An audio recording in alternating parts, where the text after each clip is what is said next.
Hello mga guys, ang ating vlog for the day, ang ating topic ay ang pag-a-arrange ng bulaklak. Itong pag-a-arrange ng bulaklak ay nakuha ko sa TESDA. Isa ito sa mga bahagi na aking pinag-aaralan bilang isang events coordinator.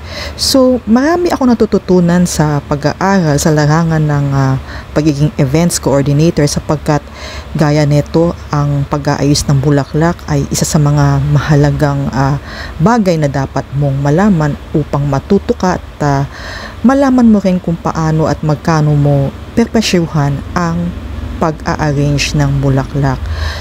Nagpapasalamat ako sa TESDA dito sa Mandaluyong sapagkat marami ako natututunan at isa na nga itong pag-a-arrange ng bulaklak. Kaya maraming salamat po sa TESDA Mandaluyong. So ito na nga ang aming pamimili sa Dangwa sa may Sampaloc, Manila. Yan ang itsura ng Dangwa. So rami na magandang bulaklak at maraming mura at marami kayong choices na kung saan ay makakapagpamili kayo at maiisip mo kung ano yung arrangement na iyong gagawin.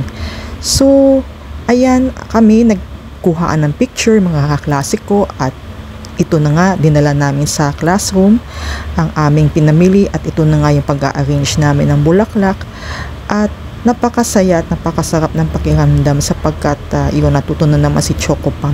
Ito na yung finished product natin nung pag-a-arrange natin. So kinabukasan ito. So ayan ang aming decoration.